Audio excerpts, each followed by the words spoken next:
And welcome to this. I don't know, I was going to mess that up. But anyway, welcome to this episode of Hitchhiker Stories from the Road as we continue down this road of hearing stories from our community, of people that love music, and where they came from and how they got there. Well, today it is my pleasure to introduce Jason Leung. Jason, listen, if you are in the Pearl Jam community, you know who Jason is. He's an author. He is an outgoing guy. He is an outstanding fan. He's also an outstanding human being. I've gotten the pleasure to know him over the last couple of years, a little bit here and there, and I'm really excited about getting him on tonight's show. Jason, how is it going, buddy? Pretty good. How are you, Anthony? I'm doing pretty well. We were talking beforehand. Like, the days are getting closer to when I have to move, and like I'm not doing nearly as much as I should be. So like I'm looking in this studio right now of just like the amount of work I have to do to get this house like ready in 2 weeks for it to be put up. It's giving me a headache. But enough of that. More of this. Jason, we all know you as the author, as the fan that followed Pearl Jam in a van, and shared his story in a way that really is what Hitchhiker is. Like we are, the show is based off the idea of learning why people do what they do for the love of music. But I know it didn't start with you getting keys and jumping in a van and driving across a country to see Pearl Jam a bunch of times. I want to know, when did you first fall in love with music? I guess I started playing music when I was a young kid. We studied piano as a good Asian kid in Canada. Probably around age 5 or 6, I think, I started playing. But it was like classical music. As I got older into my 10s and 11-year-old age, started getting into the popular music and rock music. What was being played in the radio. And it just so happened it was kind of the golden age of rock and grunge at that point. So we kind of got into the great time to get into music around the early 90s and such. And just, I mean, everything coming out was good at that point. So I was like loving all music that came out. So it wasn't just Pearl Jam or Seattle music in general, but anything that came out I liked. I mean, my first tape was, I think, MC Hammer.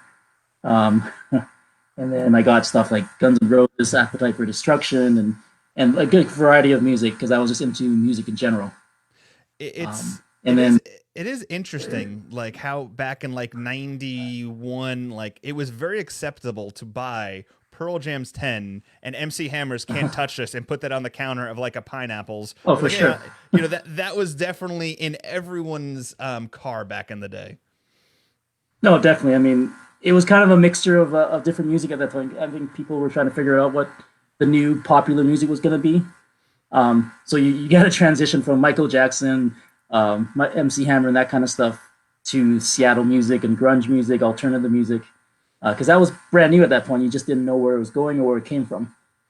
And I mean, it was popular, so you liked it because other people liked it, and it just grew on you.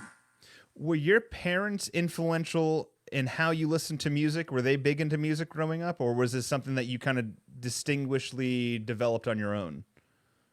It was more on my own. My parents were into a little music, but it wasn't really that apparent in my house. I think my dad used to listen to music in the 70s and so, but when we were growing up, there was not much music happening. But I mean, it was popular around school, so like friends in school were handing me tapes or telling me you should listen to this song, or tuning into radio stations for like the top songs of the week or whatever. And MTV was a big deal too at that point, so obviously that was a big influence with music video and the MTV Music Awards. So it was just like a big, at that point, that was pop culture. So I just kind of went with it. It's interesting there. I just read a book recently about like how the development of social media and MTV really are the backbone to each other. How we were, Hmm. as I mean, because we're very similar in age. We both, we were raised in the idea of like MTV is what fed to us the idea of what to listen to, what was hip, what was trendy. And then, MTV died, with Teen Mom and all these other things. But then social media, really jump started this idea of what MTV was doing with music. Well, now social media is kind of changing its own sense of giving you what is influential and stuff. So it's interesting how, as we were growing up, like we used to run home and we don't, like TRL, or even like even the countdowns of Friday night, like, I forgot what it was, like Heavy Metal Mhm. Ballroom or whatever. Those things of like, that was what was giving us like, hey, this is cool, this is trendy, this is what you need to listen to, which is interesting, like how different, things are. Yeah, and then there's that whole transition period in between MTV and social media, kind of the late '90s and early 2000s, and I think that's probably when I started on the road to see music and try to find it on my own because it wasn't available. MTV was kind of dying at that point, and I mean, social media didn't hit till mid 2000s, I think. Yeah, 2006 is probably the height of when like Yeah. Facebook became live to anybody and things like that. But it is, like it is interesting. There's certain bands, and I've talked to people about this in the past, where in the early that point from '99 when the boy bands are really taking over the mainstream market, and to right to 2005 where like the Strokes, Queens of Stone Age, like even My Morning Jacket was coming out at this point. Interpol, bands like that really you had to kind of go back into the early 80s way of like digging to find them because they were in Mhm. the mainstream, and it wasn't like you were finding them or their ads for their music on social media, where nowadays, you know you can find an artist like Richard Stuverud, who is basically he puts out a new song every 2 weeks that's amazing, but he has a platform that he has the ability of doing that, where back in the day you had to go through this whole process of doing it. So it's interesting how music and how it's influential to us and what is given to us has changed so dramatically in 30 years. Yeah, and that's probably kind of how Pearl Jam grew its base because it had a good community to begin with. You had a strong forums that people were on all the time, so you had strong connections to begin with before you met them at the concerts. 100% agree with you on that one. And really, not to keep jumping around, but I mean that I'm the king of jumping around. I don't ever follow a pathway to anything. But the great thing about Pearl Jam, and the great thing about like you and the people that have been on the show, it's this band created something that I've not seen any other band be capable of actually pulling off. The idea of having this community of people that from around the world know each other by name, right? And face because of social media now, but even in the past through the board and the way this band grew this dynamic group of fans that are so hardcore that they'll sell out any arena in any place in the world at any time of the day at any given point of the year, and it's going to be amazing and you're going to love it, and it's going to be something that it brings people together, right? And I think that's why people like yourself, myself, and our friends in our community have a hard time with is in the last 3 years Pearl Jam's only played really 4 shows. Yeah, I mean, I don't even remember the last show I was at it actually. Definitely, yeah, it's something that puts us together and definitely a good base for us for this community, I guess. Yeah. Well, listen. So you said you follow. Yeah, everyone. You found Pearl Jam in the early '90s, like you said. But when is it Hmm. that it turned into like your band? Like that moment when Yeah. it went from just listening to singles to like, like no, this is like Pearl Jam is me. Yeah, so I mean, they never really came to Vancouver in the mid '90s because they had the whole Ticketmaster thing, and it was hard to get venues, and bands in general didn't come up to Canada that often, especially the Northwest. So I didn't see them till '98, the Yield tour, Okay. and that was a great show. And then it wasn't until 2000 when they played Seattle. I went down there for 2 shows in Seattle when they ended the tour there, and those were to this date probably the two of the best shows that I've seen. Wow. It was just dynamic. I had never seen anything like that. I've seen lots of concerts before that, but it's just something about the way that Ed was talking to the crowd and how the crowd was reacting, and people around you were singing to the songs. Whereas other bands, you go there, people would only stand up for the hit songs, or they wouldn't be caring for the whole show unless they hear stuff that they like. But here, everyone was into every single song. So that really spoke to me. That 2000 show in Seattle. And I think after that, they actually before that show, they had a show in Vancouver that was a radio contest only, and I didn't get tickets for that one. There was a fan club only show too. They sent tickets to the fan club, and I realized at that point that my fan club had lapsed. Ah. um, Tickets for that. So feeling kind of disappointed. That's kind of when we went to Seattle to see that show at the end of the tour. And I'm like, oh, I'm not going to miss them again if they come to Vancouver or Seattle. So lucky for me, they play a lot in that area. That is a very highly played area. Yeah, you're lucky in that area. That the Pacific Northwest, you guys seem to get that hit pretty hard, which makes sense, seeing as though that's where they're from. But Pearl Jam in general, when it comes to the live show or the experience, it's more than that, right? Like I think we've kind of hit on it a few times where it is the community base and it is the idea of what else can be done outside the band. I think, for you, I think you've seen them 66 times, right? No, it's over 100. I kind of lost track. Listen, I did some studying on your website. Your website, you need to update the website then. I think I saw it right on the website. I think that was just that 1 year. Oh, it was just that 1 year. Well, then I need to learn how to read better. Wow, God, over 100 times. When, and I think there's a turning point for all of us. Like, I remember it was my 22nd show when I realized that, like, hey, I've seen everything. I've heard just about everything I want to hear. There's going to be one or two songs I'm chasing, but there's more to it. It's the experience. It's the meeting with friends. It's the planning and everything like that. When did everything change for you that Pearl Jam went from just a band to, like, more of, like, I don't know, I call it, like, the Church of Pearl Jam, where it's more of that experience of release and letting go and bringing in and renewing for yourself? I think from the very beginning it was something different. Before the Canadian tour in 2005, I'd seen them maybe 6 or 7 times. But when they announced that tour, it was a cross country tour, 17 shows. So to me, that was a challenge, almost an adventure. So right away, I wanted to do that tour because it was driving across the country and like they put the itinerary up there, and it just looked like something I had to do. So from the very beginning, it was kind of a adventure for me and something I wanted to do for traveling wise. But as I started to go to some of the shows on that tour, I met, obviously everyone can relate. You meet a lot of people and they're very friendly and they're very welcoming. Met some really good friends from that first tour, and they became kind of lifelong friends. I think I've been to maybe a dozen weddings from people that I met through Pearl Jam shows. So throughout that Canadian tour, it was evolving, and by the end of it, for sure, I knew it was something special. And that's when I quit my job and continued on. It's been interesting. So when I first read your book, and this was, God, it's been a long time, but I remember, like, I think I even talked to you about this. You told me you quit your job to do this. I'm like, I think I told my wife this afterwards. My wife's like, he wasn't married at the time. I said, I don't think he was married. But were you with somebody at the time you quit your job, or you were single?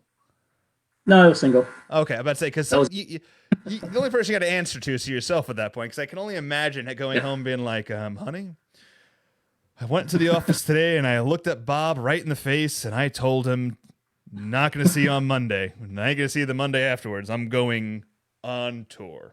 Well, they made the mistake of giving me a month off for the first tour. I just got a little too comfortable. But they were cool with it, because I actually was able to work with them on 2 occasions when I came back a few years later. Oh, nice. So I was I had an engineering degree, so I was able to get jobs pretty easily worldwide. Sure. Which also, for anyone who doesn't understand what an engineering degree means, it means that Jason is extremely intelligent.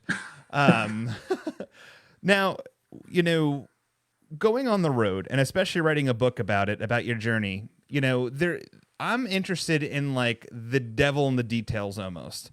Like, we know if you haven't heard the story, I highly recommend buying the book. You can also you can go to this allencompassingtrip.com.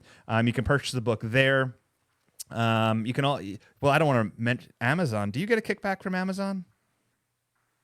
Yeah, it's almost only exclusively on Amazon. Oh, okay. I just didn't want to, because sometimes, Yeah, I know. I had an author a couple of months ago, and she's like, I just wish you would have mentioned my website. I don't get it nearly as much. I'm like, oh, well, I'm sorry. I believe it's on binauralrecords.com. Okay. I think the guy there is still carrying it. So that's nice. Probably the best place to pick it up. All right, great. And what I'll do is I have links in everything on the page tomorrow of places you can purchase it from besides the Amazon link. But listen, go in there and hear the story, because it is an amazing read. And the great thing about the way that it was processed, Jason, in the read is you made it realistic, and it's an easy read, and it goes by quick. Like, but The devil in the details I want to know is like the in between the trip. Like, was there things that you saw besides Pearl Jam, or was there hiccups in this road trip that maybe didn't make the book, that made that trip maybe not the most comfortable trip? No, I mean that was the thing. There was not really a point where it was anything negative. I mean, we had typical road trip issues. We ran out of gas a couple of times. We broke down a couple of times. But there was Pearl Jam fans that came up and helped us out. They gave us gas. Um, they helped us to the nearest gas station. I mean, we had people offer us food. We had people offer us places to stay. It was probably the easiest trip we could have done. And I mean, people realize traveling with Pearl Jam, people are just good to you, and that's what we found out. Um, so there wasn't really the one thing that we didn't know what to do was what to do with our van at the end of the Canadian tour. So we did this trip. We drove across the country, and we had no plans. So we left the van at the other end in Newfoundland, which is there's like Eastern Zone, Atlantic Zone, and then there's Newfoundland Zone, which is another half hour ahead. I've been to Canada a few times. I lived up in Maine. I went to like New Brunswick Uh-huh. and some places like that. Yeah. Because Canada is a big place, and there's a lot of like nothing in between those places. Like there's, Right. but man, it's interesting. Was how much like thought process went into the idea of like, I know like it had to been exciting, like let's purchase a van, let's do this. But was there like was there any thought about like what to do with it afterwards, or was it just like we're gonna roll with it, rock with it, and figure it out the rest later? Well, I mean, we always joke that we just rolled the van off the cliff of the road at the end. But I mean, we didn't know what was going to happen. We just wanted to see a bunch of shows. That's really all our plan was. So when we got to the end, we had such a great time. We just like, what are we going to do with the van? But we made some friends over in Newfoundland, and some of them suggested they might drive it across the country at some point. So we thought it was in good hands, and then we'll see where it goes from there. Did you ever expect, like when you were originally doing this before the book and when you were on the road, were you expecting the love? I mean, because that's kind of what it was from the community that was kind of so supportive pretty quickly. Once the story broke, I remember reading in the forum, and this was in the earlier days of even me getting into the band, like really watching them tour and like hearing the story. And I remember clearly going, the fuck are these people thinking? Like this, like, because for, like I said, I was in Virginia when you were doing this, but like I remember living in Maine and going to Canada and thinking to myself, like, they're going to break down in the middle of nowhere and they're going to be on the news getting eaten by some fucking bears, or like it's like something terrible is going to happen to these poor guys.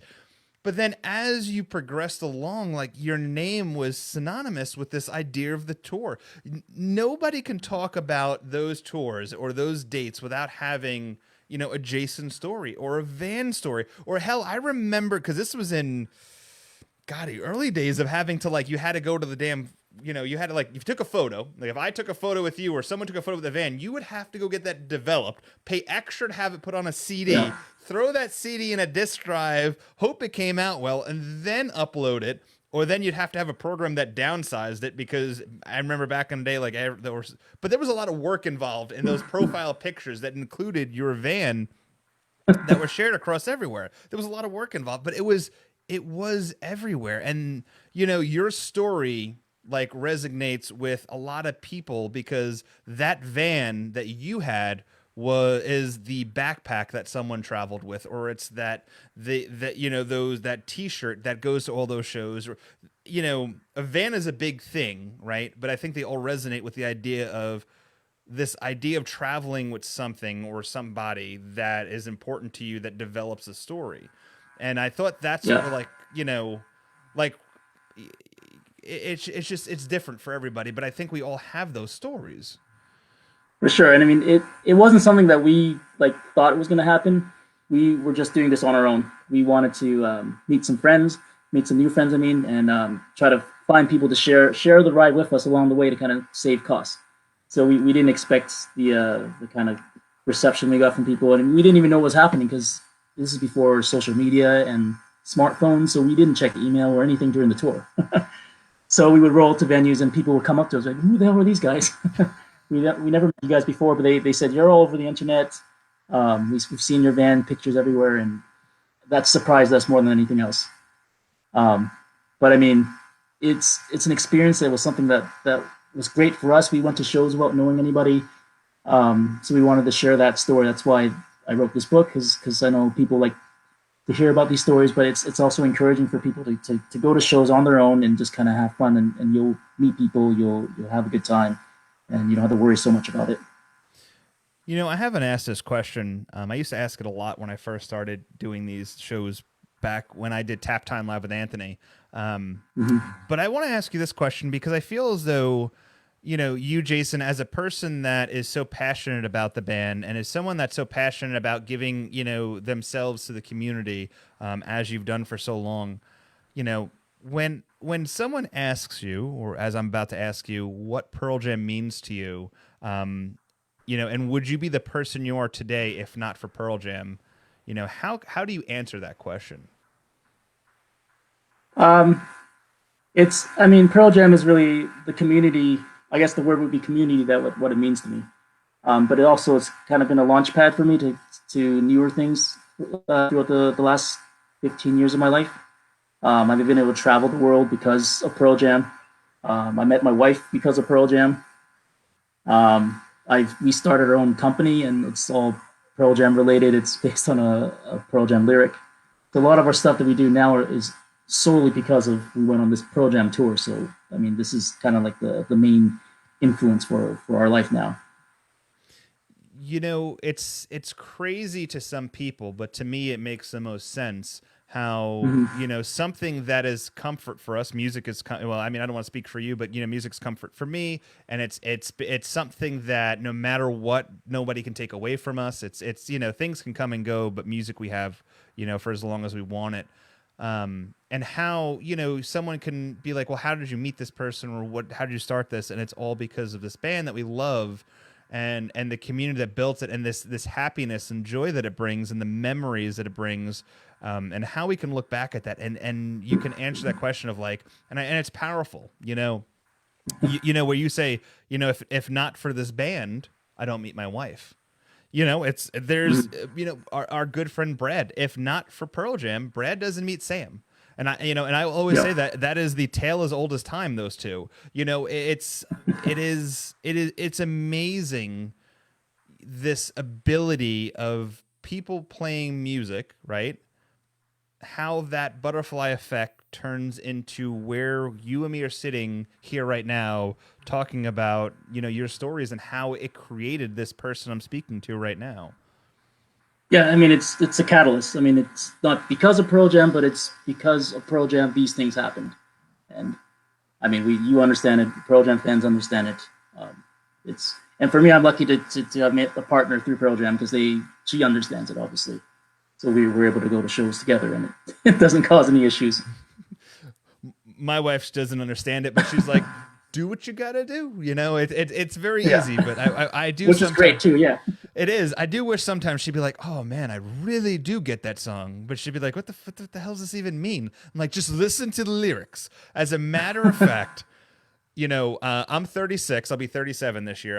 And the other day I watched the movie This Is 40 or Turning 40. You know what I mean? You know, it's the Judd Apatow movie. Did you see that? I've heard of it. I haven't seen it. No. Okay, there's a part so I have two kids. You have a beautiful child as well, but there's a part in the movie where like, and I'm living this right now, where it's like the kids and the wife are listening to a song, right? That is like rap, god awful, and then the guy stops it and just puts his iPod in and he presses play and he's like, no, this is good music, and he puts on like Rooster by Alice in Chains, and he's like, and they're like, you can't dance this. He's like, oh yes I can. He starts doing like this, and it's Paul Rudd. It was just so like poetic, because I saw that movie when it first came out 10 years ago, and I didn't understand it because I was, you know, 26 or whatever it was. But now watching it and realizing that how we look at music is, I don't know. I'm going down a rabbit hole. I gotta add that to the list then. This Is 40 is definitely is something to watch, because it is like the turning of time of like how we Like, I don't know. It's a very, you got to watch that movie. It's a great movie. So, but no, so besides Pearl Jam, is there any other bands that you attach yourself to, or you've seen a lot, or is it that musically that influences you, or is Pearl Jam really the be all end all for you? They're the main ones, but I've seen Nine Inch Nails a bunch of times. They did this whole Wave Goodbye tour in 2009 that I did the whole tour of. What? But you gotta have to see them in the small venues. Otherwise, Yes. they're big, are very similar. My first show I ever saw was Nine Inch Nails' White Zombie in the Jim Crow's circus back in '94 at Nassau Coliseum. Yeah, I was on my dad's shoulder for that. But I've seen Nine Inch Nails quite a few times. I didn't know you were a Nine Inch Nails fan. The Wave Goodbye yeah, tour, I spent a lot of money on for them only to wave hello 4 years later. yeah. No, exactly. And I was supposed to see him last year in Cleveland when they were playing at the Rock and Roll Hall of Fame, but in the at the venue outside of it, but that got postponed. But no, that's another band, kind of like Pearl Jam, where they've consistently adapted and changed over the last quite a few years to, for God, 20 years since their first 10, that they've produced like groundbreaking sounds. Like, if you like the last, I mean, hell, I mean, Trent Reznor made soundtracks that are mind Well, blowing. he's evolved a lot. Yes. Yeah. Yes, yeah. Have you ever seen Trent Reznor's cover band that he was in the '80s, like with the hair and Uh, yeah, yeah. He was doing that in between, I think, writing Pretty Hate Machine or something like that. yes, yeah. It was. I saw that fan documentary a couple years ago where Trent Reznor was talking about like oh, writing Pretty Hate Machine, and then he shows like the video of him playing the keyboard with like the Yeah. flock of seagulls hairstyle with like I was like, oh God. But I've never. Yeah. No, go ahead. I was gonna say, but I've never seen a show quite like theirs. The only downside about theirs, and which makes Pearl Jam so special, is it's it's kind of like Foo Fighters too. Every show, it's 99.9% the exact same thing. I mean, what was it? Yeah. What was the tour where they had like he was like had the screen, he was touching it, and it was like interactive and oh That was the first tour after the comeback tour, I think. yes, and it was like I saw them like 3 nights in a row, and he would smash the keyboard in the same spot and did the same thing, and it was just as good. I mean, we watch movies over and over again, but it was just kind Yeah. of like the third night. I'm like, all right, here it comes. I'm waiting for it. Like I was just, but no, Nine Inch Nails is Yeah, I another think great band. the amount of production they put into some of those shows, that their arena shows are almost identical every time. We But that Wave Goodbye tour was all clubs and small venues, so that was a bit different. it So I it. think that was 2009, Mm-hmm. Did you see? and I'm asking because we have a question from somebody that he just wants to rub this in my face. And I'm hoping you say no to this. Did you see Nine Inch Nails with Bowie? no, Okay, they good. did come to Vancouver. I knew that was happening, but it didn't. I didn't get tickets. I think I was like 13 at the time too, or 14. Yeah. So you're young. Are you younger than me? No, I'm 40. Because 41, sorry. because Bowie Nine Inch Nails Madison Square Garden would have been 2002. Yeah. No, I'm thinking of an earlier tour then. Yeah, because I know there was one point where like Nine Inch Nails opened up for Bowie when what was it called? I think it was the Pixies bounced off the tour, and then Nine Inch Nails filled in some shows, and that might have I been think that was the one I'm thinking of. Yeah. Oh yeah, because Brad's story that he likes to rub in my face is that as big of a Bowie fan as I am, I had the opportunity to see Nine Inch Nails, and Bowie had tickets to see him at Madison Square Garden, and then a girl interrupted, and I didn't see him, and I said, I'll see him next time, and never got the chance to see Bowie. Yeah, So it happens. yeah, well, not as much as Brad loves to rub in my face, and actually admitted to me that for Christmas he was looking for a ticket stub from that show, and he was going to send me a ticket stub from the Bowie Nine Inch Nails show to That's just the generous man that Brad is. generously rubbing it in your face. But I love him. So let's talk about this. You've seen Pearl Jam over 100 times. Pearl Jam is really the dynamic of what brings us together for this evening because your stories are they're encapsulated in the book. But the book ends and you've seen Pearl Jam after that. We know that for a fact. What, when you look at your platform or your plaque of shows that you've been to, what shows really stick out to you as the ones that like I would love to go back and see that again? Um, I definitely the gorge shows were something special. The heat was unbearable, but I mean, everyone was that was the end of the tour, and everyone was at the gorge.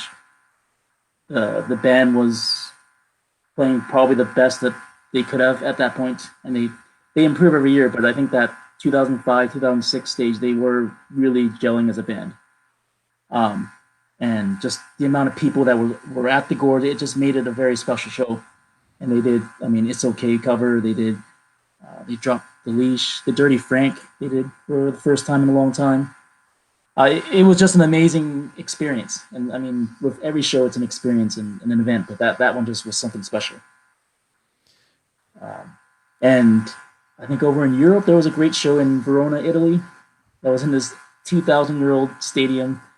The venue was amazing, and I mean, it was pouring rain, but you couldn't stop the fans from having a good time. For Europe, that was probably a memorable one. It's interesting that we can go to all these places and see these different dynamics. A place that we would probably have never been to. Like, I don't think you would have ever just said, "Hey, let's go vacation in Verona, Italy, and go see this 2,000-year-old venue." But it's crazy that this band can bring us to these places. Well, that's how I started traveling a lot because the band was bringing me to these places, and I do side trips on the side and see the world because of them. Is there any places that you haven't specifically been to yet that you're waiting for the band to tour there so you can actually just knock out two birds at one stone? Well, I've been to Asia, but if they ever go back there again, that'd be pretty interesting to see. I think, not that it'd be a good show, but I just want to be to see them in Asia. It's I haven't seen them, and I guess you have because I know you've traveled a lot further than I have, but I haven't seen them in a place where well, no, that's a lie. I saw them in Mexico, but I mean, I guess I'm talking about a country where really English is not spoken. Like, so they're going there and playing, but like English is like, because in Mexico, yeah, they do speak. There is a lot of English speaking people there, but like go to a country that like I guess like in Asia or that where like English is like fourth or fifth on our list. Like just to see the dynamic of a fan that maybe doesn't truly understand it per se, but is in love with the band for what it is and what it stands for, and maybe doesn't like. I'd love to see that dynamic, and I'm assuming you have. Yeah, so I've been to Brazil to see them in Rio de Janeiro, and I mean, everyone there actually understands Pearl Jam. Even an average fan is singing to every song, so that it's a completely different dynamic there, and it's probably 80, 90,000 people. And then they have this like a VIP section in the front, which the 10 club members are at, and then behind that is a fence with all the rest of the GA, and you can just see the pressure that's coming from behind that. And it's something else, but we were pretty comfortable where we're at. The show was you can hear the crowd was definitely into it, and a different type of loudness in those kind of crowds.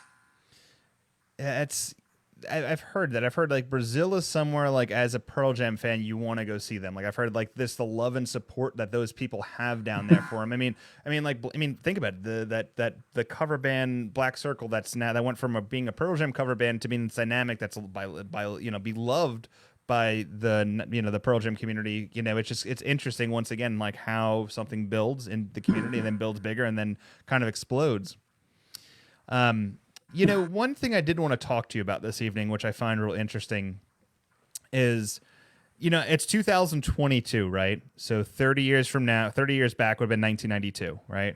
Well, and we're looking at music saying like, well, music's dead, there's never going to be another surge, it's never going to be anything. Well, 92, at that point, there was the same thing. Like, music is what it is. We're never going to see a surge. Well, 30 years prior to 92 was 1962, right? And the difference between that was the Beatles, the Stones in their prime, all these bands like really hitting it hard. Isn't it kind of weird to look at timetables and see this gap of 30 years and being like 92 felt like yesterday, and then look at 92 and being there and being like 30 years from then was the Beatles? Like and then if you look in between it, right, like the music in between 62 to 92, and look at the music from 92 to 2022, even though it's different qualities of music, there is like parallels and shapes of how the music comes to us and what it sounds like that are oddly eerily similar. Like if you Yeah. look at like boy bands and disco, if you look at like, the 80s new era punk, and then you kind of look at like maybe like what they did in early 2000s with emo, but there is waves and flows, and I'm very curious to think in 30 years from now when I'll be 60, god, 67 years old, like what the next 30 years of music's actually going to look like. Yeah, I mean, there's definitely influences from different generations, and I think the difference now is a lot of it is automated and computerized, and to us is very different. But I mean, that's how the music has evolved, and in 30 years, I'm sure they're going to look back and say our stuff is going to completely different. It's just how the music industry works.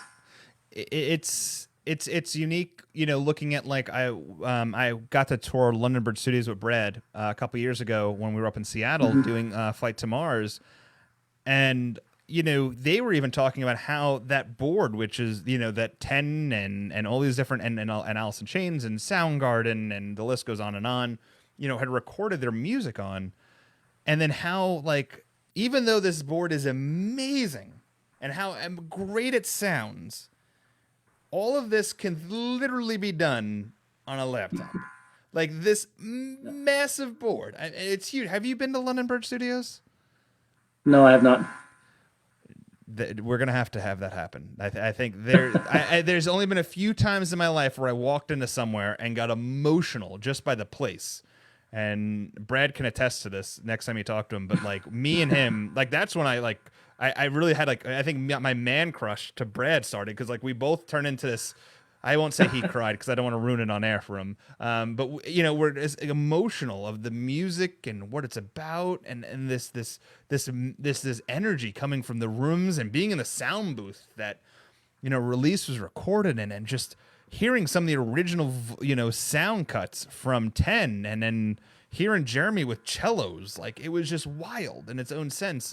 But no, as a Pearl Jam fan, there's that's amazing how that stuff was done on tape and different recording materials back then. Yeah, and then we had one of the engineers that was on that recorded 10, and this story had never come out before. He goes, yeah, we were recording Even Flow at London Bridge Studios, and we were just doing all these takes and nothing sounded, nothing, they weren't hitting it, and I just happened to eat a coffee, and yeah, I didn't record all of the song like they wanted to, and that was the take they wanted. So we had to splice together the end of one to the other one to bring it together. So I asked him, I'm like, wait a minute. So the version of Even Flow that's on 10 is 2 separate takes? Yeah, because I screwed up. I forgot to finish recording the whole thing. And I was like, wait a minute. But it's that tape, the process, the cutting, the splicing, it's amazing what they're able to do. Yeah. I mean, nowadays it's all about perfection. So they're taking bits and pieces from everything and making it as perfect as possible. And I kind of I've always liked the raw sound of things. Like I love Gigaton, don't get me wrong. But it's definitely, you can tell with the producer they had and what it was in studio, there is much more perfection side of things, and there is the ability to let them create and kind of let it be its own sound, like really have that rawness to it of what it was like to be in that studio. Right, and I mean that's kind of the draw to seeing a band live, and especially like a band like Pearl Jam, where you want that imperfection. You want it to sound a little bit different each time. And that's what draws us to see them all the time, right? Yeah, I would think so. I mean, I 100% agree with you. I mean, I think we have different feelings every time we go to a show, right? Like we're not sure what we're going to get.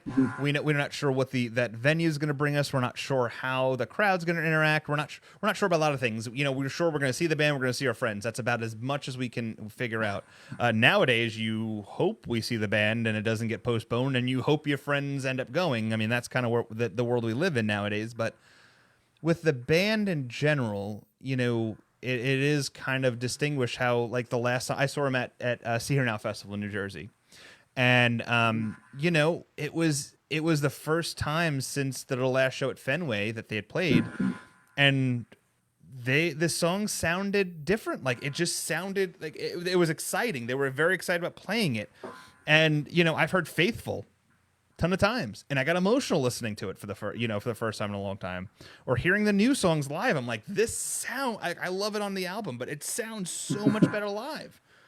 But yeah, I this band is it is real special, and what it's done for people like yourself and myself, and how it really does affect us. And and I hope that we don't lose that connection with the shows is not happening the last couple of years, and hopefully we do get to see them more often in the next few years.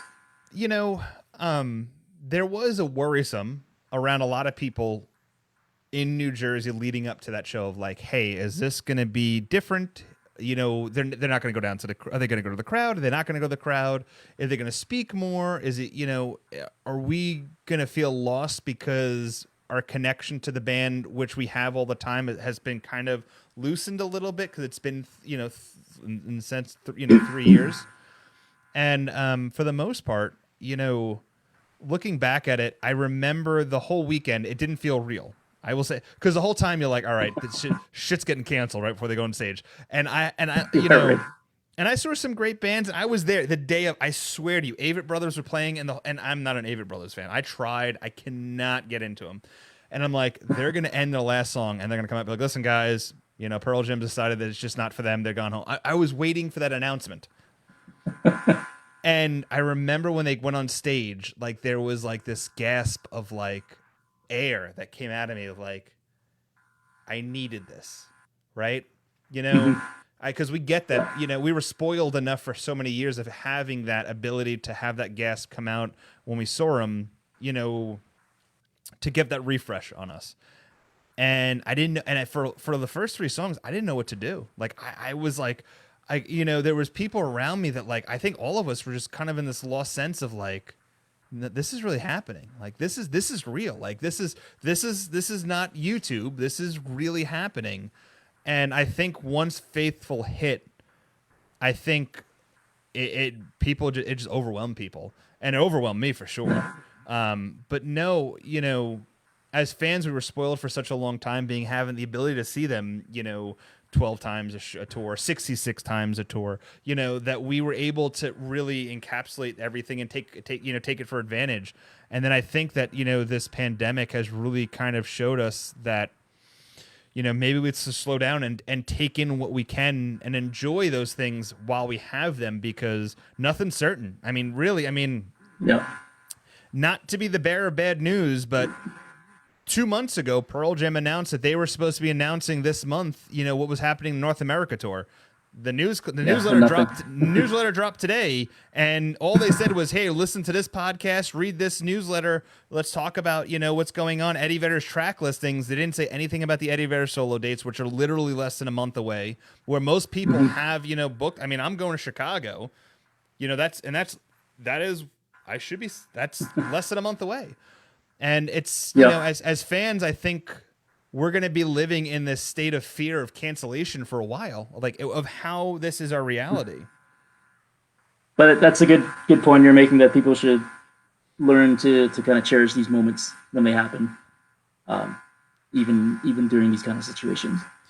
So before 2005, you saw Pearl Jam, you know, a couple times here and there, 6 times here and there, and there was gaps between them. Since the last time that you saw them, which was when?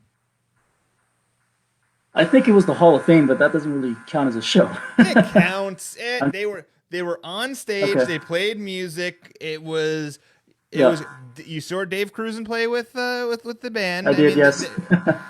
So that was about 2017, right? 17. So that's what 5 years. Well, 5 years. Yeah. Was there this has got to be the longest gap in between shows, right? Yeah, I mean, I went a good stretch there about seeing them every year until I think around 2015 or something. When they've been slowing down the last couple of years, anyways. But yeah, it's been a while, and that's why I asked that question about people losing connection, because maybe I've started to lose a little connection, but I'm obviously, when they play again, you go to the show, I'm sure they'll come back again. It's like a Tesla. You're gonna get plugged in right into that show. Right. Your battery's gonna be fully charged. You're gonna be ready to go for a while. I mean, it's it's going to be interesting once they officially announce, like, hey, we're going to be doing all these shows. This is what we're playing. This is the tour. I think it's going to be the hardest. I mean, it was hard to get those tickets 3 years ago when they announced the dates and the tickets went on sale, right? Because I mean, we're basically rolling up on the anniversary of when the shows were announced. Tickets went on sale. Yep. I mean, you think about it, they're going to be hard tickets. It's going to be tough for people to do the entire tour unless you know people that know people that know people, and you're pulling out serious money. But I mean, you know, if we are to, it's going to be. I'm curious to see what Pearl Jam tickets are going to cost in the future, what we're going to look at in the future of what this band's going to do, because realistically, this band could go play Seattle, Chicago, and Boston or New York, and then a Florida, a Texas, and a Phoenix in a football stadium and do 3 nights at each stadium, and they can sell them out, and they can do 9. You know, what's that? That's 16 shows, right? No, 18 shows, and it could be done in a month or 2. Yeah, and less travel for them, less commitment. And people would be satisfied with that. It's because I mean, listen, the last tour was kind of like that. The stadium tours. Yeah. And I mean, it can really do moving forward. You know, I mean, because that was the home and away shows. They did that, and then they gave us tour dates for what it was supposed to be, and it just didn't happen. But I mean, look at Red Hot Chili Peppers. I don't think Red Hot Chili Peppers are as popular as Pearl Jam in the sense of the community behind them. They're definitely more of a Foo Fighters. Like, there's a lot of like mom and dads that don't typically. They just want to go for the hits, and they're going to sell out those arenas. But It's interesting to think that Red Hot Chili Peppers went that stadium route, and it's like, well, if Red Hot Chili Peppers can clearly do that, well, then why couldn't Pearl Jam? No, for sure. And I mean, they obviously love playing these baseball stadiums too, so for them it's good. So Brett wants to know, will Nico be show ready for his first Pearl Jam show, or is his next concert going to be the Hungarian folk singing? Well, at this rate, he might be old enough to go to the show when they play in Fresh. So let me ask you this. It's been delayed twice, yeah? Delayed twice. Yeah. Do you think you're going to see him this year? I mean, we're hoping for the European tour to happen. It hasn't not happened yet, but it's obviously much more difficult than playing in the U.S. So we're not holding hope for that. In Budapest, is that an indoor venue or an outdoor venue? Indoor. I wish nothing for the best. And they have to deal with all the different countries that are involved, obviously, in Europe. So it's not as easy as, say, going to Canada and you're good. Yeah. I didn't even think about it like that, because in you go over to Europe, it's like where I mean, legitimately, and this is just my, I guess, arrogance or my stupidity of thinking of like how, like, oh yeah, it's just Europe. It's like states. They just bounce around. No, it's like literally like, from New York to Pennsylvania is like 2 countries over there with completely 2 different laws, which make things. No, for sure. which wasn't an issue before until this hit. Now every country. Michelle wants to know, Jason, are you still in the Pacific Northwest? No, I live in Europe now, but I still go visit Vancouver a lot. Do you miss it? I do. I'm not gonna lie. It's a great place to grow up, great place to live. The rain is what it is, and you get used to it.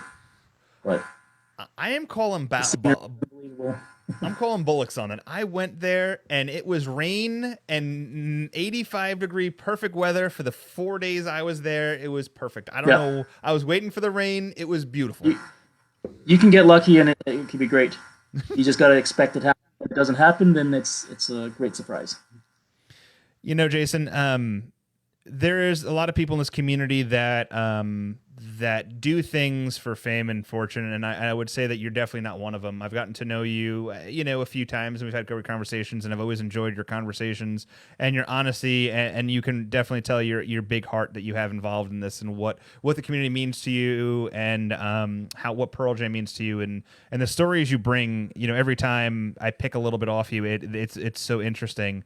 This is the first live show we've done. The last time we had so many hiccups, we had to record it, which was great. But you know, Jason, Different time zones made it difficult too. that's right. You know, it's yeah, different times, different rules. You know, we break rules at Touring Fan Live. We don't believe in. We just rip shit up and throw it to the what? No. But you know, in all realism, you know, I appreciate the fact that you opened up to tell your story so many times. You know, and I think it's pretty cool of how you were able to put this to a book, and really, it's not just your story, but it's the millions of people's other stories and how you know how we all do it differently. Once again, we're not all driving vans, but we all have our certain things. I travel with, you know, the same hoodie every time I see Pearl Jam, and it's just and I don't know why. You know, it's just an old Pearl Jam hoodie. Now, you know, it's going to fit me a little bit better. But it's just the idea of touring and the comfort and everything around you. I think it's pretty neat. You know, I think what you should do is find the van and do it again. And let's see how far the van goes this time. Well, I will be going home in a couple of months, and we will fire it up and see how everything is. So who knows if they're. So wait, you actually are going to see the van soon? I will be, yes. When was the last time you drove it? That must have been 6 or 7 years ago, I think. It's been a while. So, actually, you were talking about Tanya Kang earlier. The last time I drove it was to drive it to a parking lot to take a photo for her book that she's working on. And I'm going to tell you something else. That if there's going to be, when Pearl Jam's said and done with, right, and there's going to be like these like memoirs from fans and stuff, I would say that at the forefront of the storytelling and the visuals and what Pearl Jam really stands for is going to be your book, this All Encompassing Trip, and also it's going to be Tanya Kang's book. I've gotten the opportunity to see a lot of it already, and I'm working on some stuff with her, and I'm going to tell you something like. And I think it's why I like doing this show.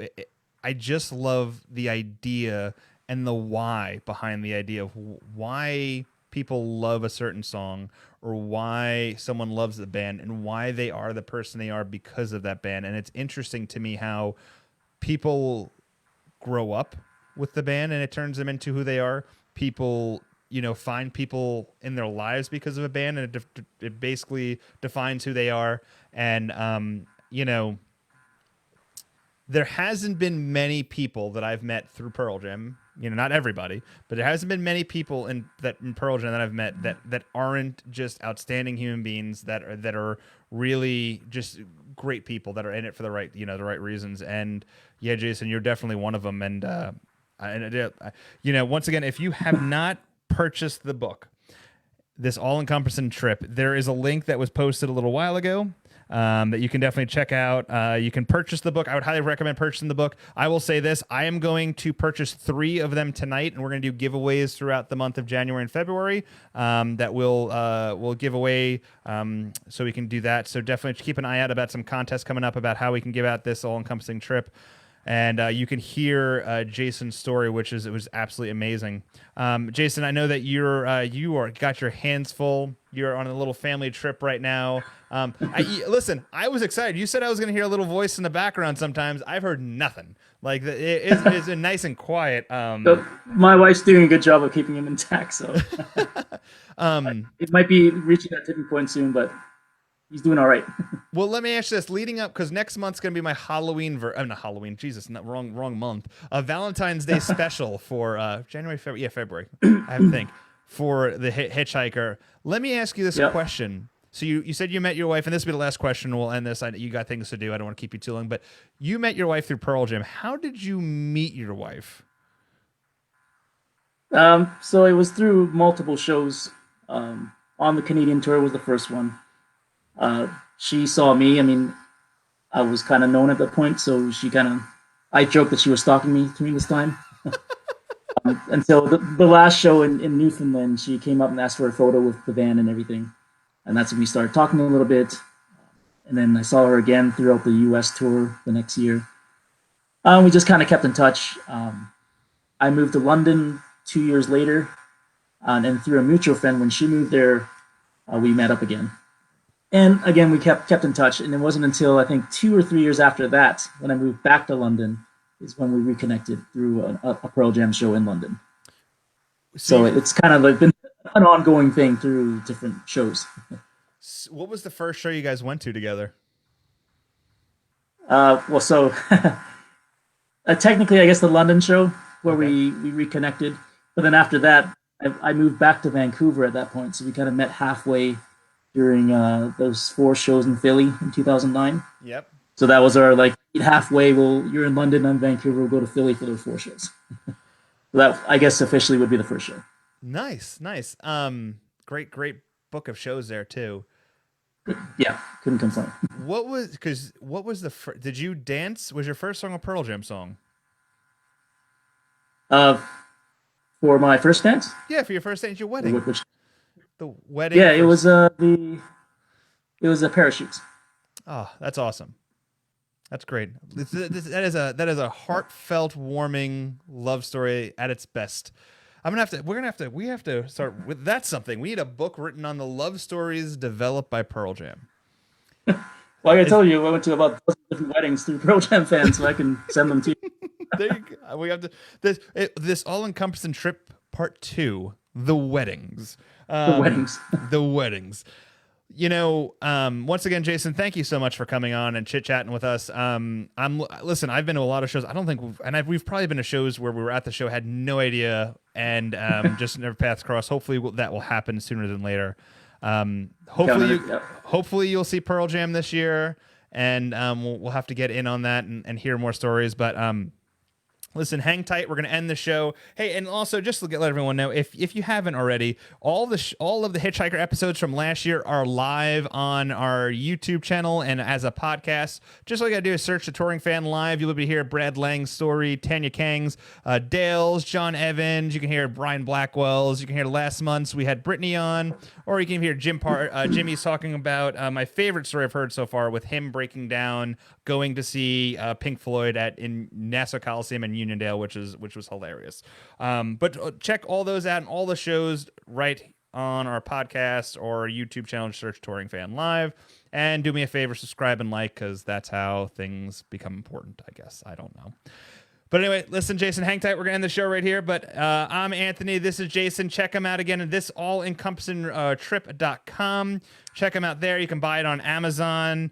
You can also, I'm going to be buying 3 books. You can try to win it through a contest, but even still buy him, support him. He's got a kid. They need money, right? Everyone needs money to buy his book. All right, Jason, any final words before we end this show? No, I mean, I hope to see all of you on the road at some point at one of the shows. It's looking forward to that. All right, Jason. Next month, Hitchhiker will be back. You just have to wait and see with who. All right, thank you guys. Thank you so much for tuning in to the Touring Fan Live's Hitchhiker Stories from the Road.